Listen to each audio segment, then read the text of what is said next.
Para todos, estamos acompañados de Alfonso Bustamante, eres presidente de la CONFIED, porque se ha presentado al gobierno propuestas de reactivación, estas propuestas de reactivación económica, vale indicar. En estas propuestas abarcan varios temas, tenemos por ejemplo salud, economías ilegales, como por ejemplo la minería, y también hay una cápita incluso donde se están pronunciando por el tema de Petroperú. Vamos a ahondar más con él. ¿Cómo está? Bienvenido, gracias por acompañarnos. Encantado. Coméntenos por favor cuáles son las líneas que han seguido o que están siguiendo, ¿no?, con estas propuestas. Bueno, muchas gracias. En CONFIED somos 23 gremios asociados y con el esfuerzo de los 23 hemos hecho propuestas que puedan servir para mejorarle la vida al ciudadano en el corto plazo además. Entonces son 23 propuestas para enfrentar mejor el año y medio que queda antes de enfrentar las elecciones del próximo gobierno. Entonces, y están estas hechas en seguridad, que hoy día nos afecta tanto, salud, agricultura, mercado laboral, reforma política, entre otras, ¿no? Entonces queremos hacer énfasis en lo que más nos está doliendo. Por ejemplo, la inseguridad y las economías ilegales hoy día vemos cómo han avanzado y nos afecta a todos los ciudadanos en general y al país, ¿no? Hoy día de los delincuentes que son capturados en flagrancia, solamente el 5% purga condena.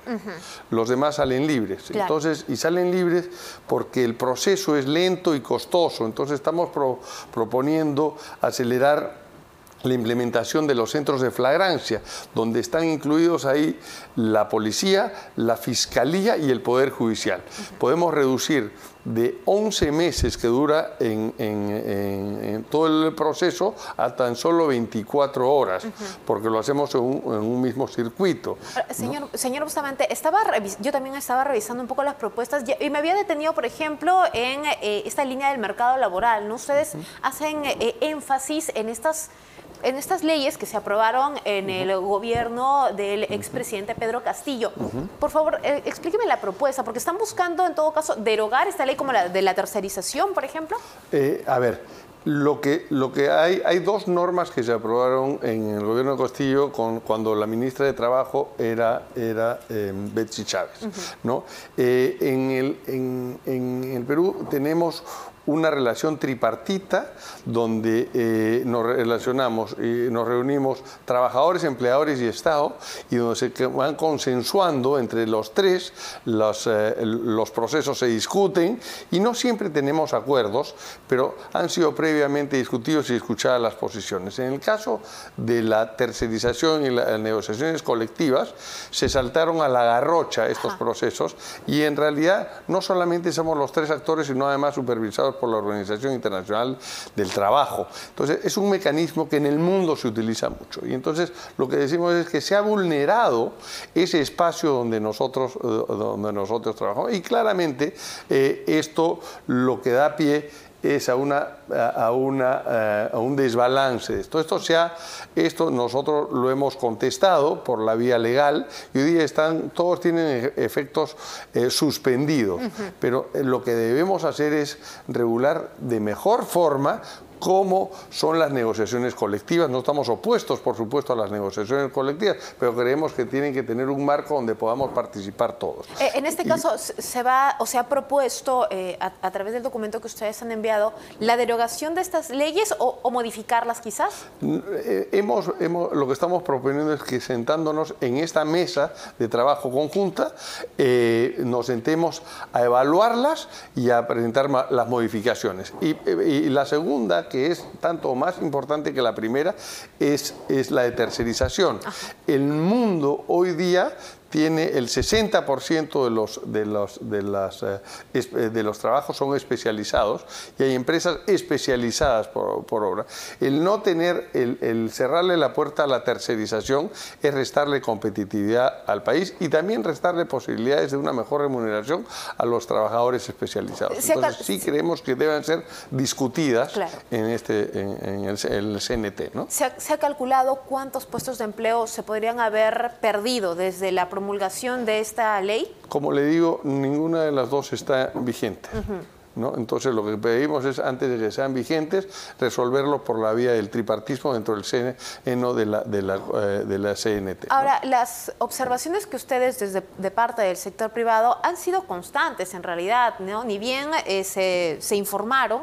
¿Qué es lo que pasó con el gobierno? ¿No se ha alineado quizás a estas leyes? ¿No pone interés? Lo que está sucediendo es que no hemos podido reactivar el Consejo Nacional del Trabajo y Promoción del Empleo, que es este espacio que mencioné antes. ¿Por qué no se ha podido reactivar? Porque no hemos podido, habiendo asistido con FIEP a todas las reuniones que nos han sido convocados, por A o B motivos, estas no han prosperado, ¿no? Entonces, la última, por ejemplo, no prosperó porque el sector de los trabajadores pidió una cuestión previa para que participe la OIT en un conflicto que tiene con el Estado empleador. Ahora, nos llama la atención, disculpe, porque este ministro actual, ministros anteriores también, incluso referían que habían muchos avances con temas como, por ejemplo, el sueldo mínimo, ¿no? Llama la atención que usted diga que todavía no se ha podido consolidar el Consejo y ellos sí han estado diciendo que sí, las conversaciones iban. Bueno, el Consejo no está activo, ¿no? No está activo desde el 2020, me parece. ¿No ha habido conversaciones en todo caso, por ejemplo, con el sueldo mínimo? Han habido conversaciones. A ver, con respecto al sueldo mínimo que me pregunta usted, el sueldo mínimo es un tema que debe ser abordado técnicamente y no políticamente, ¿no?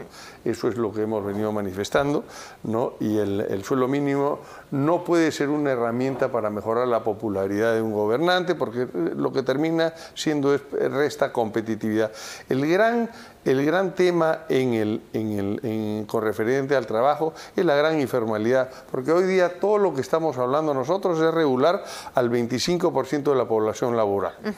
El resto está absolutamente desprotegido de la formalidad. Quiere decir que si no tenemos normas que lo que logren sea transitar de la informalidad hacia la formalidad, estaremos dejando a gran parte de la población vulnerable y que estamos sobrecargando, por ejemplo, con más reglas y más cargas a un porcentaje menor de la población.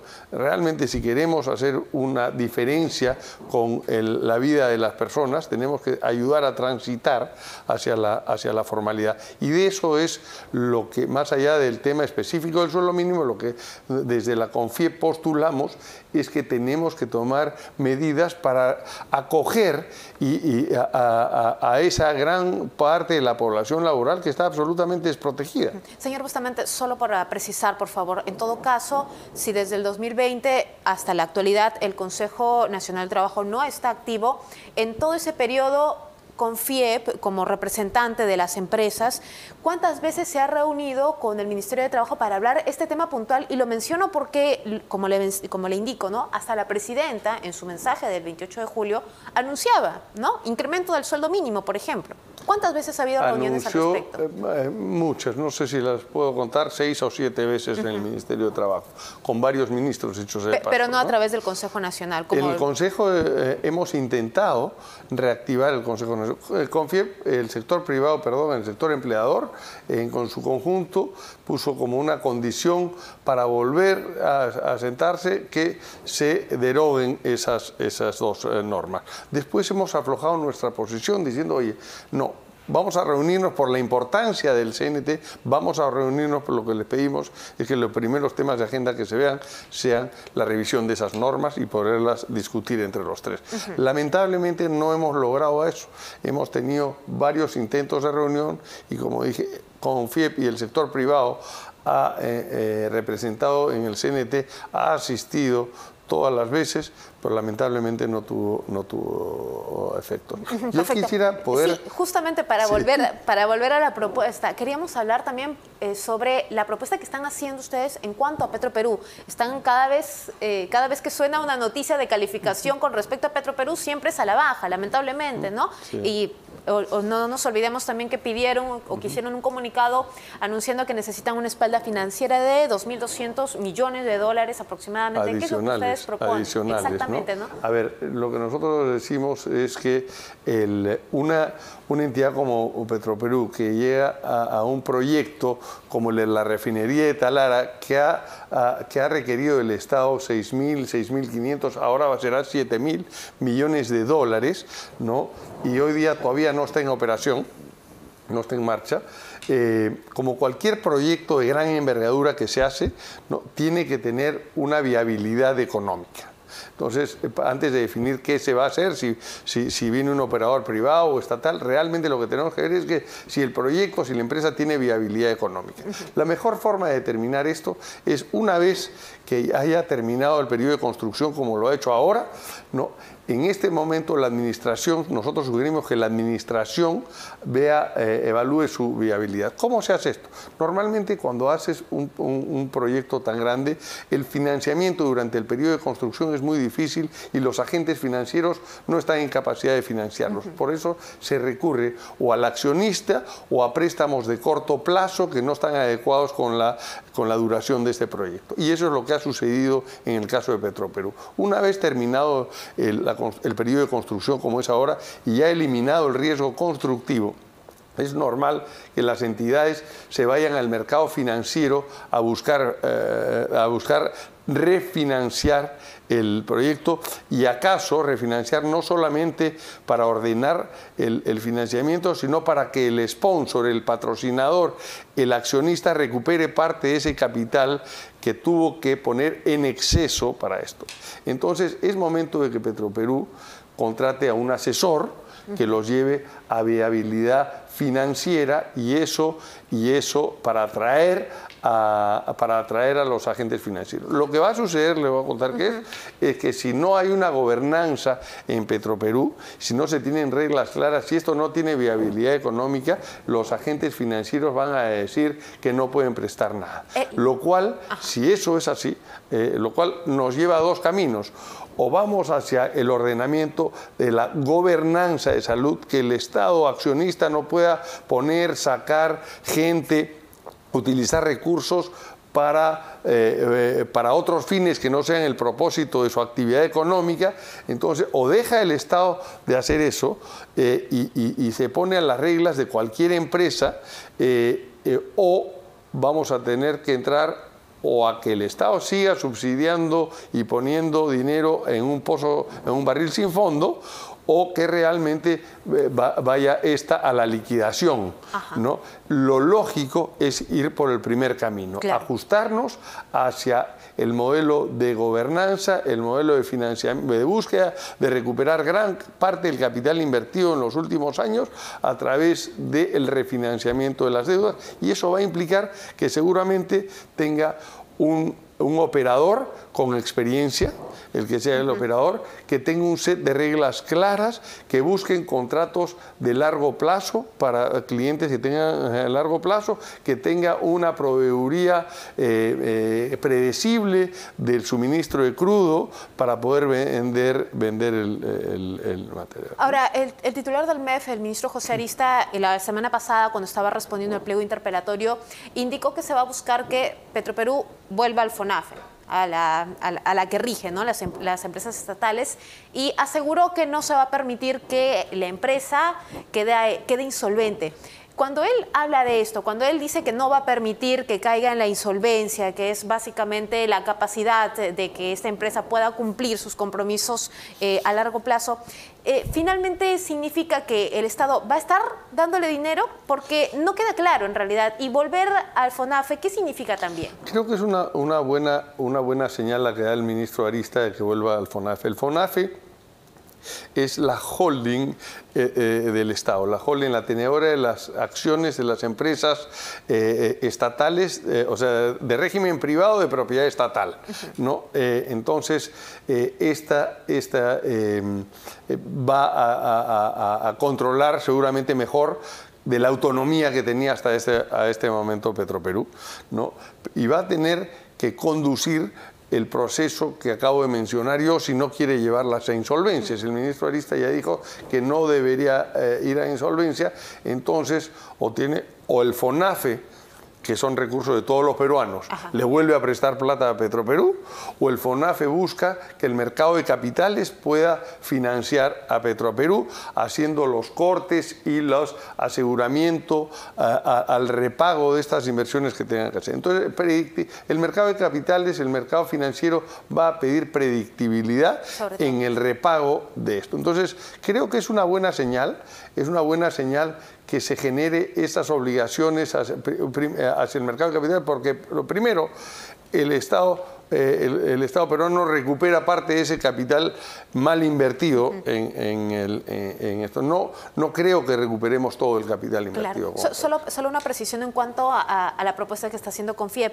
¿no? Indican que la posibilidad de ceder la administración de Petroperú a una empresa privada. Esto, yo no he dicho eso, usted ha dicho eso. En el documento dice. Ya, lo que yo he dicho es que ¿Esto significaría que ustedes recomiendan una privatización? No, justamente por eso la aclaración que he hecho larga acá es que se recurra a un operador con experiencia. Eso no quiere decir privatizar. Eso es lo mismo que ahorita están recomendando, por ejemplo, en su comunicado el directorio de Petroperú, que habían indicado que preferían una gestión privada. ¿Sería distinto? No estoy al tanto de lo que ha, pero me parece que sí sería lo mismo, ¿ya? Pero lo que queremos acá, todos los actores, estoy seguro, desde el ministro Arista, el nuevo directorio de Petroperú y la sociedad civil en general, es que esto no siga siendo un barril sin fondo. Entonces, uno de los requisitos que yo he dicho, y lo hemos expresado en otro lado, es que es muy difícil que alguien ponga plata fresca en Petroperú, plata adicional, sin que haya un set de reglas claras. Lo primero, un operador con experiencia le va a garantizar al que pone el dinero que ese dinero va a ser bien administrado. Perfecto. Señor Bustamante, antes de cerrar, por favor, el pronunciamiento que hizo o la propuesta que hizo también en cuanto al sistema de pensiones de parte de Confiep. Actualmente ya el Congreso en 2 votaciones ha aprobado esta ley, ¿no?, donde incluso incluyen un aporte por consumo. ¿Cuál es la diferencia en la propuesta que ustedes están haciendo con ese proyecto con esta ley ya que han aprobado de parte del Congreso? A ver, hay varias pero son absolutamente complementarias. Una de la otra es complementaria. Creo que lo que tienen en común es que creemos que hay que restituir la pensión a los ciudadanos, a los trabajadores del Perú. Necesitan una pensión digna y en el mundo en general el ahorro previsional es un ahorro forzoso. Si a mí me dan a escoger todos los días entre sacar mi dinero y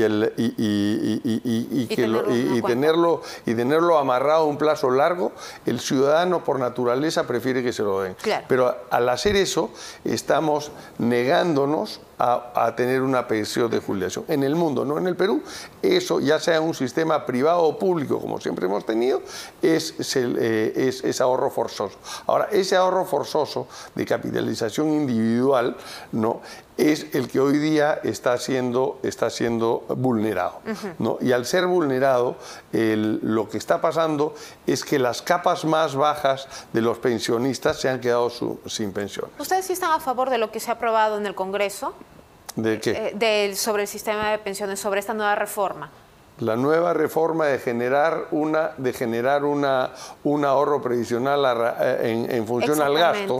Eso, como he dicho, es un tema paliativo, aleatorio, pero nuestra propuesta es que no se siga vulnerando el ahorro previsional de los jubilados.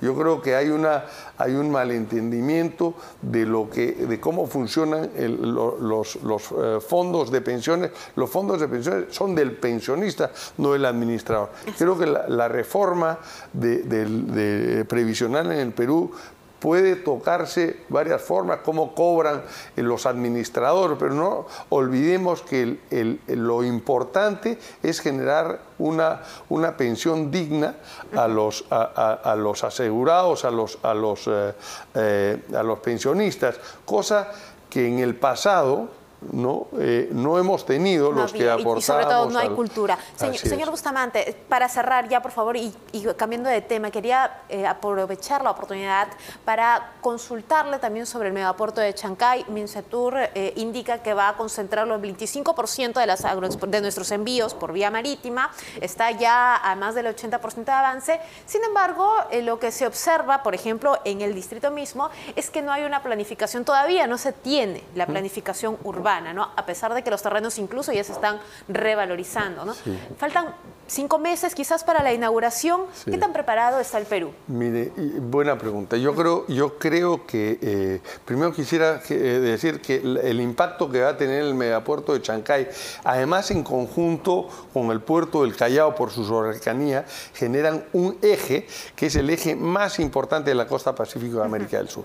Ese eje que es definitivamente va a cambiar la vida del Perú. Primero decir que el Perú requiere de las exportaciones para generar divisas. Tenemos un mercado pequeño, ¿no? Y sin embargo nuestras exportaciones son nuestra principal fuente de generación de ahorros para el Estado y de exportación, nuestra balanza de pagos. Y entonces la logística de estos dos puertos y sobre todo la nueva del megapuerto va realmente a cambiarnos la vida. Y eso va a permitir generar actividades adicionales como por ejemplo, ¿no? Podríamos tener puertos libres, una unidad donde se puedan desarrollar maquilas de ensambladoras de vehículos, por ejemplo, ¿no? De computadoras, una actividad económica que no existiría si no fuese por esta actividad que puede darse acá. Entonces, no hemos preparado nada sobre esto todavía y también estamos flojos en la infraestructura. O sea, debemos adecuar, por supuesto, las zonas liberadas, generar infraestructura vial. Mire, solo como ejemplo un botón.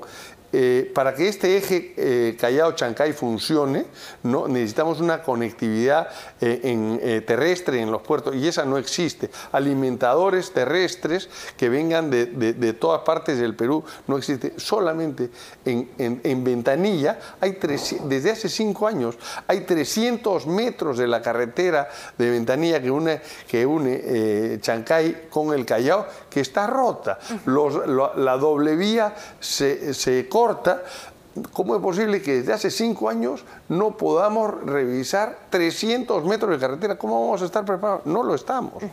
Entonces, creo que esa es solamente una mención de cuánto nos falta para absorber una inversión tan grande. ¿Qué sectores de la economía se van a beneficiar con esto? Muchos. Usted mencionaba hace un rato la agroexportación. En la agroexportación es fundamental poder llegar a los destinos más rápido, porque lo que el Perú exporta principalmente son perecibles. Así es. Acá con 23 días o 24 días que llegaremos a la China, ya los agroexportadores están cambiando su matriz de cultivos, adecuando cultivos que vayan a poder llegar a China y que sean para el mercado chino. Entonces sí es muy importante. Perfecto. Le agradecemos mucho por este espacio. Alfonso Bustamante, presidente de la CONFIEP, hablándonos sobre las propuestas de reactivación económica que han presentado ante el gobierno y también hablando sobre el aporte que va a tener el